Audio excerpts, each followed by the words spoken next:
ACC premiere cup जो रहा है वो 21 तारीख को कहीं न कहीं खत्म हुआ है। उसके बाद बहुत सॉलिड एक सूखा आप कह सकते हैं चल रहा है यहाँ पर क्रिकेट को लेकर। ज़्यादा कुछ है ही नहीं बात करने के लिए या फिर कुछ आपके सामने प्रेज़ेंट करने के लिए, इसीलिए वीडियोज़ भी आपके सामने नहीं ला पाए।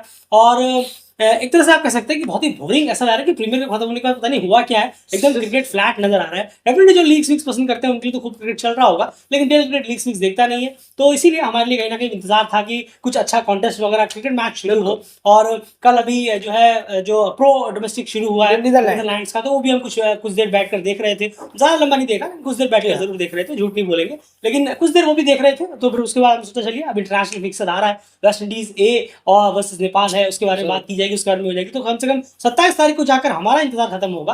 बाकी लीग्स वगैरह देखते हैं, उनकी तो क्रिकेट धमाधम चल ही रहा होगा। खैर फाइनली अब 1-2 दिन बचा है, चलिए हम भी कहीं न कहीं क्रिकेट अब देखेंगे। और उसके बाद फिर जापान वर्सेस मंगोलिया है, वो भी एक बहुत इंटरेस्टिंग सीरीज़ रहेगी, जो जिसको जैसे मैंने आपको बताया कम्युनिटी के थ्रू डिटेल क्रिकेट उसे कंप्लीट कवरेज देगा, फुल एनालिसिस करेंगे। और बाकी जिस तरह से हम प्रीमियर कप की हमने कवरेज आपके सामने दी थी, ठीक उसी तरह से सारी चीज़ों के ज़रिए आपके सामने प्रेज़ेंट करेंगे। वीडियो एनालिसिस भी होंगे, साथ में गिफ्ट्स वगैरह सारी चीज़ें भी होंगी।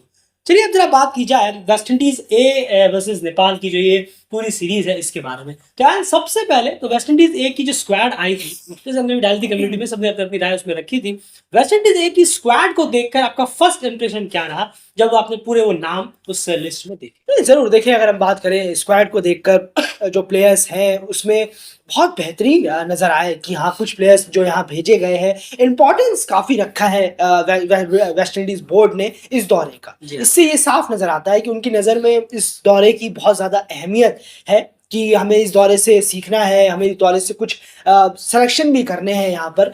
और सबसे ये तो आम एकदम नंगी आंखों से दिख रहा है ये कि सबसे बेस्ट साइड है फुल मेंबर की जो भेजी गई है, ए साइड जो नेपाल का दौरा कर रही है। जिम्बाब्वे और आयरलैंड के कंपेयर जरूर जिम्बाब्वे ए की बात करें या आयरलैंड वॉल्स की बात करें, तो सबसे बेस्ट ये साइड नजर आ रही है अगर हम तीनों को कंपेयर करेंगे। उसके बाद जिम्बाब्वे ए, क्योंकि उसमें भी प्लेयर थे, ऐसी बात नहीं है उसमें प्लेयर नहीं थे, उसमें भी थे। उसके बाद आयरलैंड वॉल्स में, और वहां पर भी प्लेयर थे पर इतने टफ नहीं थे।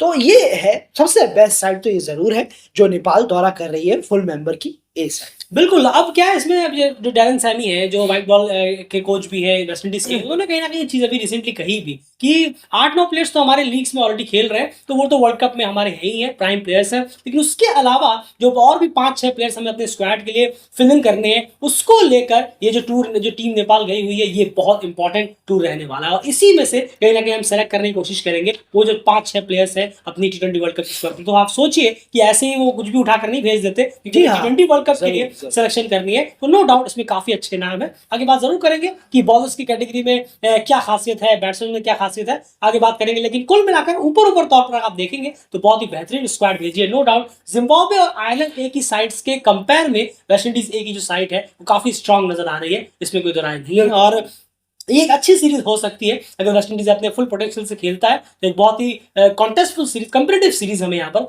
देखने को मिल सकती है। आगे बात और भी करेंगे कि कितना प्रॉफिट इसका नेपाल के पर्सपेक्टिव से भी देखेंगे, कितना प्रॉफिट इन्हें इस चीज का हो सकता है। एंड शुरुआत करें यहाँ पर, मैं बॉलिंग सेक्शन से आपसे पूछना चाहूंगा। बॉलिंग सेक्शन से आपको क्या लगता है कि नेपाल को क्या कुछ खासा यहाँ पर फायदा हो सकता है वेस्ट इंडीज के बॉलर्स को देखते हुए नेपाल के पर्सपेक्टिव से? जरूर देखिए, अच्छे खासे पेसर्स भी यहाँ पर आ रहे हैं। अगर हम देखें स्पिनर्स में तो गुडाकेश मोती भी हैं, हेडन बॉल्स भी हैं, और एक और है, मैं उनका नाम भूल रहा हूँ, वो भी एक स्पिनर है।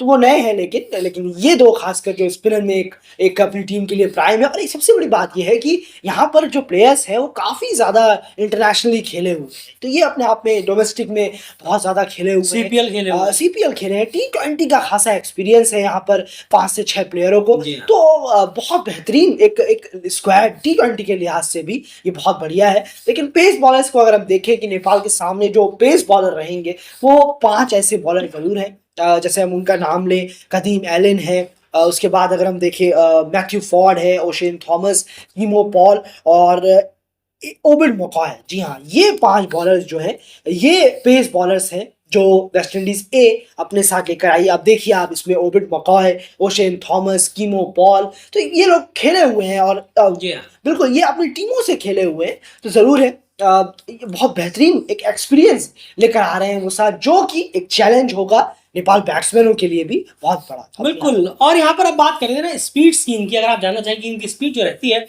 वो अगर आप सारे बॉलर्स का मिलाकर देखेंगे तो ऑन एवरेज 130 से 140 के बीच में इनकी जी हाँ। एवरेज स्पीड है। बिल्कुल, अब एक आध बॉल 142 144 पहुंच जाती होगी, लेकिन एवरेज स्पीड जो है इनकी वो 130 से 140 के बीच में रहती है इन बॉलर्स की। लेकिन इनमें जो सबसे फास्ट नजर आए हैं उनका एवरेज ही 140 का है, वो है ओविड मैकॉय। बिल्कुल। उनका 140 के आसपास का एवरेज है बॉलिंग में। उसके बाद बात करें थॉमस की, ओशन थॉमस की बात की जाए तो वो 135 का उनका एवरेज का स्पीड है। तो एक चीज यहाँ से हमें क्लियर पता चल रहा है कि एक चीज का फायदा यहाँ पर नेपाल की टीम को जरूर होगा कि उन्हें थोड़ा पेस खेलने को मिलेगा, ये बहुत बेहतर रहेगा। कि उन्हें थोड़ा सा जैसे हम देखते हैं अमूमन उतनी पेस होती नहीं है, उससे थोड़ा ज्यादा यहाँ पर हमें पेस देखने को मिलेगा बॉस क्लब से। और हाँ, शॉर्ट बॉल्स का इस्तेमाल भी हमें काफी देखने को यहाँ मिल सकता है, क्योंकि अगर आपके पास पेस है, बॉल्स का पेस है, तो डेफिनेटली वो शॉर्ट बॉल को टारगेट करने की जरूर कोशिश करेंगे, शॉर्ट बॉल का इस्तेमाल करेंगे वो पेस के साथ। तो वो भी एक अच्छा चैलेंज नेपाल के बैट्समैन के सामने रह सकता है।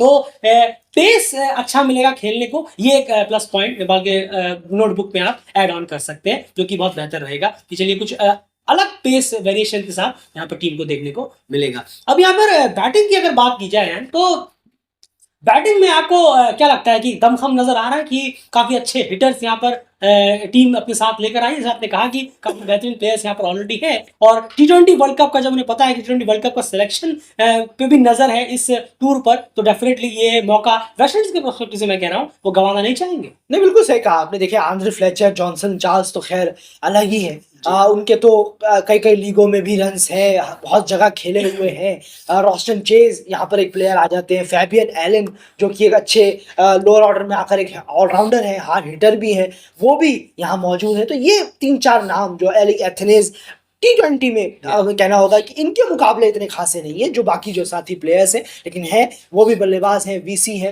तो ज़रूर यहाँ पर अपने आप में एक चैलेंज रहेगा इन बल्लेबाजों के लिए, खासकर फ्लेचर है, जॉनसन चार्ल्स है, रॉस्टन चेज, फैबियन एलन, ये बहुत ज़्यादा चैलेंजेस पैदा कर सकते हैं सामने वाली टीम, क्योंकि टीयू छोटा है, हमें भूलना नहीं चाहिए, टीयू ग्राउंड छोटा है, स्मॉल है, तो रन्स हमें यहाँ बनते हुए ज़रूर दिख सकते हैं इन प्लेयर्स के द्वारा। ये हमें काफ़ी ज़्यादा अगर देखना होगा कि चलते हुए दिख सकते हैं वेस्ट इंडीज ए के लिए। लेकिन सामने नेपाल की बॉलिंग है, होम में है, तो ज़रूर यह होगा कि एडवांटेज तो ज़रूर जाएगा कि वो किस तरीके से तैयारी करते हैं, अपनी तैयारी के लिहाज से किस तरीके से चैलेंज देते हैं इन प्लेयर्स को जिनके पास इतना ज़्यादा एक्सपीरियंस है T20 खेलने का। ये अपने आप में देखने वाली बात होगी, वरना बल्लेबाजों में फोकस इन्हीं 5 प्लेयरों पर रहने।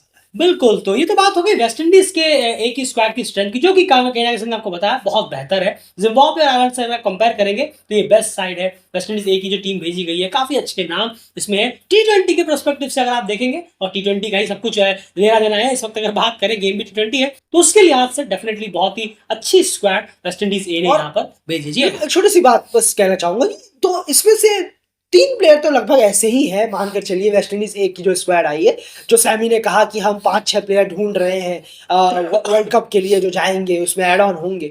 2-3 प्लेयर तो इसमें है ही, चाहे वो खराब खेले चाहे अच्छा करें। अच्छा करे तो बेहतर ही है, लेकिन खराब भी खेले इस दौरे में तो उनका सिलेक्शन होना लगभग तय है वर्ल्ड कप 2024 के लिए वेस्ट इंडीज के लिए। बिल्कुल। अब वही बता दीजिए वो 2-3 प्लेयर कौन से? देखिए, अगर हम बात करें, जॉनसन चार्ल्स है, हेड एंड वॉल्स, एक लेग स्पिनर तो आपको चाहिए ही चाहिए, हेड एंड वॉल्स जरूर जाएंगे। रॉस्टन चेस का यहाँ पर देखना होगा, 50-50 टेस्ट है। हाँ, क्योंकि शाई होप ऑलरेडी वहाँ है उस स्क्वाड में, क्योंकि वो तो जा रहे हैं वर्ल्ड कप में। और वहीं ओबिड मैकॉय ये बॉलर हो सकते हैं जो उस स्क्वाड में जा सकते हैं, ऐसी उम्मीद जरूर है। बाकी यही 3-4 नाम थे जो लगता है कि उस वर्ल्ड कप में जाएंगे जरूर। जॉनसन चार्ल्स, आपके ओबिड मैकॉय, रॉस्टन चेस का 50-50 है, क्योंकि उनके सिमिलर जैसा बल्लेबाज एक साई होप है, ऑलराउंडर जरूर है रॉस्टन चेस, पर इतना उम्मीद नहीं है। पर वही बात करें हम, एक और मैंने प्लेयर हेड एंड वॉल्स, वो तो लेग स्पिनर है, उनका जाना तो लगभग तय ही।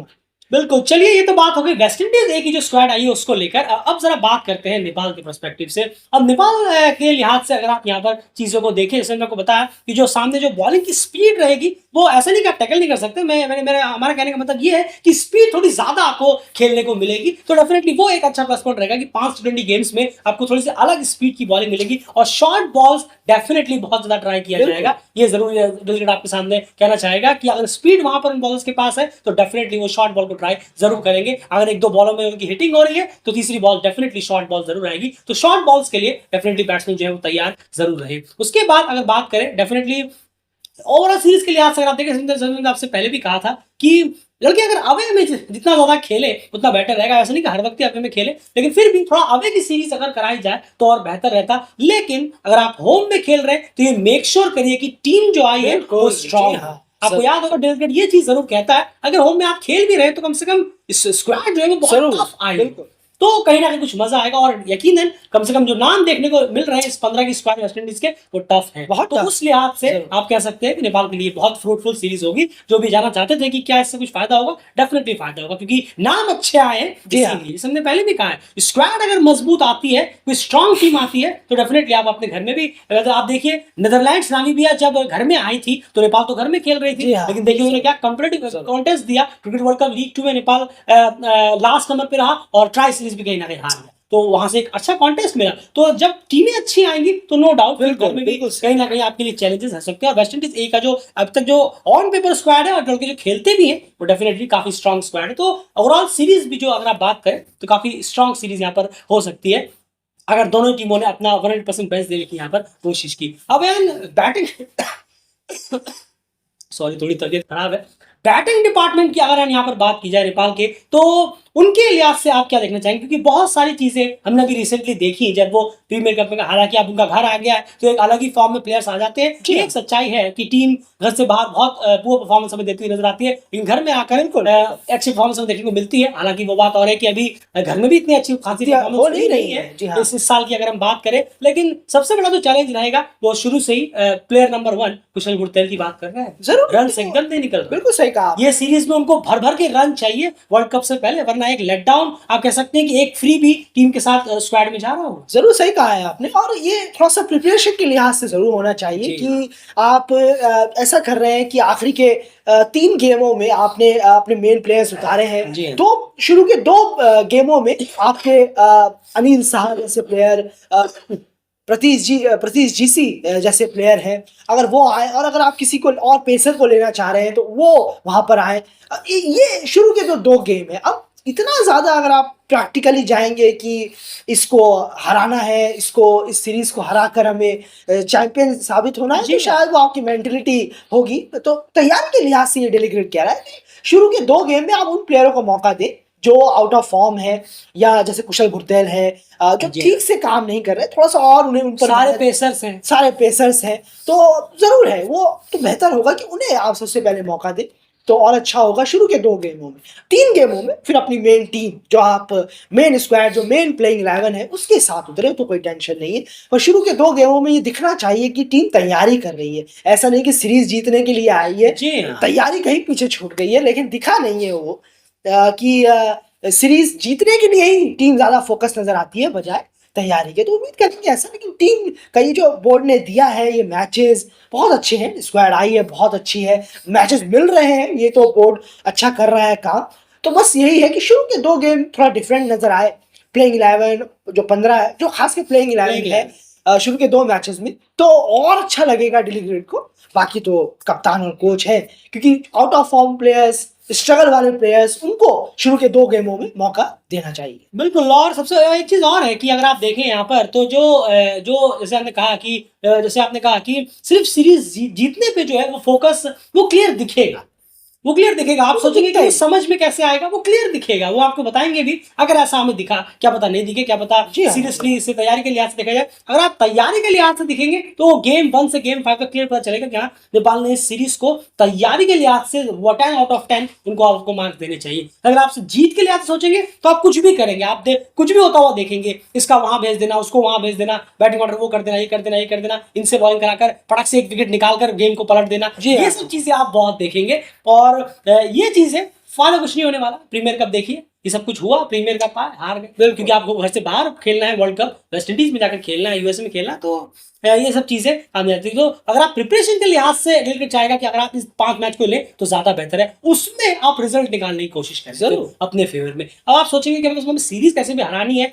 अपने होम क्राउड के बीच में सीरीज हराकर बस इस सीरीज को जीत कर जाना है, तो वो कहीं ना कहीं थोड़ा डिसअपॉइंटिंग रहेगा कि क्योंकि ये क्या है, आप सोचेंगे कि अब भाई सीरीज हम जीत गए तो इसका मतलब हमने स्ट्रॉन्ग स्क्वाड को हराया, आप ये क्या बात कर रहे हैं, ये तो बहुत अच्छी चीज है। लेकिन आप ये फिर भूल जा रहे हैं कि यही लड़के घर से बाहर जाएंगे वर्ल्ड कप। जी हाँ बिल्कुल, ये T20 वर्ल्ड कप आपके ट्यू में या फिर होम ग्राउंड पे नहीं होने वाला, क्योंकि यहाँ पर अगर आप जीत भी जाते हैं तो उसके बाद जो बड़ा चैलेंज बाहर आता है वो अलग तरीके का है। उस चैलेंज के लिहाज से आपने किस तरह से यहाँ तैयारी की है वो इंपॉर्टेंट रहेगा, कि कौन से बैट्समैन किस तरह की गेंदों पर आउट हो रहे हैं, किस तरह के शॉर्ट्स खेल कर आउट हो रहे हैं। हाँ, शॉर्ट्स ऑफ इधर कितना कम देखने को मिलेगा ये हम आपके सामने प्रेजेंट भी करेंगे। यार क्या कहेंगे आप? नहीं बिल्कुल इस बार हम प्रेजेंट करेंगे कि जो 5 मैचेस हैं इसमें हर विकेट जितने भी नेपाल के गिरे हैं उसमें कितने जो है वो शॉट जो है खराब शॉट की वजह से विकेट गिरे हैं, वो आपके सामने हम हर मैच के बाद उसका एक नंबर प्रेजेंट करेंगे। हो सकता है ये बिल्कुल बिल्कुल जरूर हो सकता है, इससे और हमें क्लैरिटी पता चलेगी बिल्कुल कि कितना लड़के सीरियस ले रहे हैं इस प्रैक्टिस को। बिल्कुल सही कहा आपने। उम्मीद रहेगी कि सर और कोच कप्तान मिलकर इसको सीरियस लेंगे।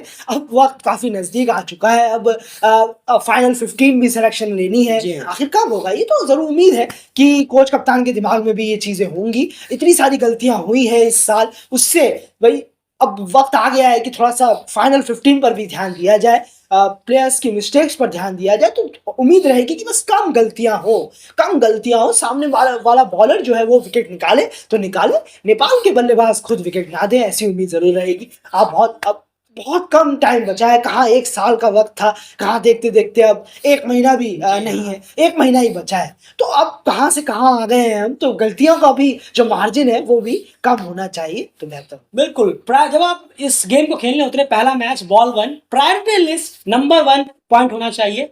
हमने ये 5 मैच T20 वर्ल्ड कप के प्रिपरेशन के लिहाज से लिखे, टीम ने रिसेंटली काफी गलतियां की हैं, हमें उन गलतियों को ठीक करना है, प्रायोरिटी लिस्ट पे ये होना चाहिए। दूसरे नंबर पर हमें सीरीज जीतनी, ये प्रायोरिटी लिस्ट के साथ अगर आप उतरेंगे तो आपकी तैयारी T20 वर्ल्ड कप के लिहाज से एक अच्छी तैयारी कैटेगरी में आ सकती है। आप खुद फील करेंगे कि हाँ काफी कुछ हमें इस 5 गेम से सीखने को, क्योंकि सामने ओपोनेंट भी अच्छा है, तो वो भी आपको चैलेंज जरूर प्रेजेंट करेगा। एंड एक लास्ट चीज मैं पूछना चाहूंगा बॉलिंग डिपार्टमेंट के बारे में, इसके बिना बात किए तो डेफिनेटली वीडियो कंप्लीट नहीं हो सकता। नेपाल के जो पेसर्स है उन पे बहुत सॉलिड प्रेशर, जी हाँ, क्लियरली फ्लॉप परफॉर्मेंस हमें देखने को मिल रहा है। अगर आप इस पूरे साल ही उठाकर देख ले, पूरे 1 साल से ही, बल्कि सिर्फ इस साल नहीं तो संदीप थे बीच में आकर जो बार बार ब्रेक थ्रू दिला रहे थे, वरना पेसर्स का हाल पिछले साल भी वही था। पिछला साल टॉप साल रहा नेपाल के लिए, उसमें भी पेसर्स का हाल जो है वो बेदम रहा था। तो पेसर्स पे एंड प्रेशर लगातार बना हुआ है, परफॉर्मेंस निकल कर क्यों नहीं आ रही है, आपको क्या लगता है? नहीं जरूर देखिए, अब बॉलिंग का 1 सीरीज 2 सीरीज 3 सीरीज 4 सीरीज कभी कभी तो आती है, लेकिन सॉरी उसके लेकिन वो हमें एक झलक भी कहीं ना कहीं वो परफॉर्मेंस की देखने को नहीं मिल रही है। जरूर है, बिल्कुल सही कहा है आपने। इसके लिए थोड़ा सा नहीं, बहुत वक्त बिताने की जरूरत होती है। ये ऐसे नहीं होता कि आपने 10 दिन का कैंप लगाया, बॉलर सीखना चालू हो गए, ऐसा नहीं है। थोड़ा सा लंबा एक सेशन, एक लंबा वक्त देना, बॉलर्स को वक्त देना पड़ता है। बॉलर्स के लिए एक सेशन होना चाहिए अलग से, जहां बल्लेबाज का कोई लेना देना ना हो, कोई लेना देना ना हो। सिर्फ 6-7 बॉलर जो आपके नेशनल टीम में जो है वो आए, बॉलिंग कंसल्टेंट जुड़ चुके हैं, और 2 बैट्समैन, हाँ, और कोच हो, अपने कोच हो, और आप 2 बल्लेबाज को ले लें, और खासकर बल्लेबाज को ना ले तो भी चलेगा आप, क्योंकि लगता है कि बल्लेबाज के साथ नेट प्रैक्टिस में इतना वो नहीं है जितना कि आप उसे अपने अकेले में, क्योंकि गलतियां ज्यादा होती हैं लेंथ को पकड़ने में, लाइन को पकड़ने में, पैर जब आप दौड़ते हैं उस चीज को ठीक करने में, अपने हैंड को ठीक करने में। तो इसके लिए बल्लेबाज की इतना ज्यादा जरूरत नहीं है जितना ज्यादा आप ऑब्स्टिकल से समझा सकते हैं, कुछ चीजें रखवा कर। जैसे कि अगर मैं हैरान नहीं होगा, कई बॉलर ऐसे हैं जो यॉर्कर अपनी जूता रखकर सीखे, बहुत है जूता रखकर सीखे हैं। जी हाँ, ऐसे बहुत से बॉलर हैं। ज़हीर खान भी मुझे याद आते हैं। बिल्कुल सही कहा आपने, जो जूता रखते थे, स्टंप की जगह पर जूता रखते थे, और वहां पर वो यॉर्कर डालते थे। तो इतना नहीं लगता कि बॉलर के लिए नेट में इतना मैंडेटरी है कि बल्लेबाज होगा तो ही प्रैक्टिस होगी, लेकिन सेशन की जरूरत है इन बॉलर्स को, वो दिखता है। सिर्फ 10 दिन 20 दिन की मेहनत से नहीं चलेगा, एक प्रॉपर कम से कम 20 दिन 25 दिन इनके साथ समय बिताना पड़ेगा, तब कुछ होगा। एक छोटी सी चीज, 2 मैच, जैसा हमने कहा अभी थोड़ी देर पहले, 2 मैच में फुल एक टेस्टिंग मैच होने चाहिए नेपाल के लिए, कि हम कुछ टेस्ट कर रहे हैं, कुछ इसमें देखना चाह रहे हैं, कुछ नए प्लेयरों को नए प्लेयर से मतलब ये नहीं कि आप डोमेस्टिक से ले आए, इसका मतलब ये नहीं है, जो टीम में है, जो काफी वक्त से सराउंड में चल रहे हैं दिमाग, प्रतीश जी, आकाश चंद, ये जैसे प्लेयर जो है, ये कमल एरी भी नहीं अच्छा किया, अगर आप उन्हें लेना चाहते हैं। तो उनको भी यहाँ पर ले। स्पिनर्स है, खासकर पेसर की दिक्कत तो है, स्पिनर तो ललित राजवंशी अच्छा यार फिर भी स्पिनर्स को नंबर दे दीपेंद्र भी वहाँ जी हाँ, दीपेंद्र भी अच्छा कर रहे हैं। तो जरूर पेसर्स का पेसर्स का हाल तो अभी ऐसे नहीं सुधरेगा, ये डेली क्रिकेट जरूर मानेगा। ऑल ऑफ अ सडन अगर एक सीरीज में अच्छा हो गया तो डेली क्रिकेट तारीफ करने लगे। बिल्कुल नहीं, इतना बिल्कुल बेवकूफ भी डेली क्रिकेट नहीं है कि कुछ देख ना रहा हो। तैयारी होनी चाहिए, और 10 दिन 5 दिन की नेट सेशन से तैयारी नहीं होती, वो भी नेट सेशन इंक्लूडिंग। हाँ ये बैट्समैन भी है, फील्डिंग भी सेशन भी हो रहा है, बॉलर भी करा रहे हैं, ऐसे नहीं अलग से अलग ध्यान दिया सेशन, जाता कम है। से कम डेली 2 घंटे का सेशन बॉलर्स के साथ, लगभग 20 से 25 दिन का strictly bowlers, head coach, bowling consultant, ये सारे प्लेयर्स बिल्कुल जो फिटनेस ट्रेनर है सर वो भी, ये सब इंक्लूड हो तो यकीन मानिए 20 से 25 दिन में आपको रिजल्ट देखने को मिलेगा। एंड एक चीज बहुत सही कही, शायद आपने बहुत जल्दी वो मिस आउट कर दिया हो, कि बॉलर्स को लेंथ पकड़नी होगी, इंपॉर्टेंट रखनी। अगर वो लेंथ अपनी से वही लेंथ मिस आउट हो रही है, अगर आप देखें करण केसी से भी, सोमपाल कामी से भी, और कुछ हद तक अविनाश से भी, जरूर अगर आप देखें, क्योंकि तीनों ही तो उस कलर में नजर नहीं आया जिस कलर में नजर आना चाहिए था। करण और सोमपाल तो और ज्यादा, अविनाश ने विकेट्स लिए थे, तो लेकिन जरूरत उन्हें भी है, तीनों को, ऐसा नहीं है कि उनको जरूरत ही नहीं है, तीनों को जरूरत है। तो वो जो सेशंस है, वो 2 घंटे का सेशंस अगर डेली 20 से 25 दिन तक मिलता है तो शायद हमें कुछ रिजल्ट मिला। अचानक से एकदम से कंसंट्रेट सब कुछ बताएंगे और एक दिन में सब कुछ पलट जाएगा, ऐसा तो बिल्कुल नहीं होने वाला। और जैसे मैंने कहा कि ज्वाइंट सेशन से दिक्कत हुई, बॉलर्स को अलग से थोड़ा सा टाइम की जरूरत है, थोड़ा मेहनत की उन पर जरूरत है, तब जाकर काम आएगा।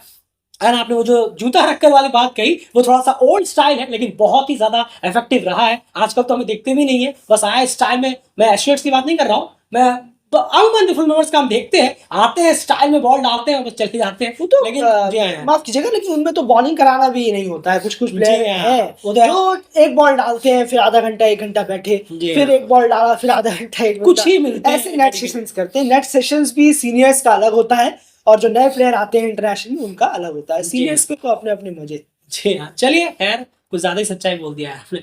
फिलहाल इस वीडियो में इतना ही, और बस यही सब चीजें हमें यहाँ पर कहनी थी। वेस्ट इंडीज एक जो स्क्वाड है वो कल यहाँ पर आ भी गई है। खैर वो मेरे ख्याल से सुनने में आया था कि कुछ हॉस्पिटैलिटी वगैरह को लेकर कि शायद उनका वेलकम वगैरह ठीक नहीं हुआ। चलिए वो खैर उनकी पर्सनल मैटर्स है, उस पर हम क्या बोल सकते हैं। वो हमारा काम जो था वो हमने आपके सामने प्रेजेंट किया। फिलहाल इस वीडियो में इतना ही। बन रहे डेली क्रिकेट चैनल के साथ, और चैनल को सब्सक्राइब जरूर रखिए। West Indies A versus Nepal complete coverage आपको डेली क्रिकेट चैनल पर लगातार मिलेगी। उसके बाद अगर आप बात करें जापान वर्सेस मंगोलिया, जैसे हमने आपसे पहले कहा, कंप्लीट एनालिसिस उसकी भी आपके सामने प्रेजेंट करेंगे। तो डेली चैनल में काफी कुछ है अभी आने वाले वक्त पे कंटेंट के लिहाज से।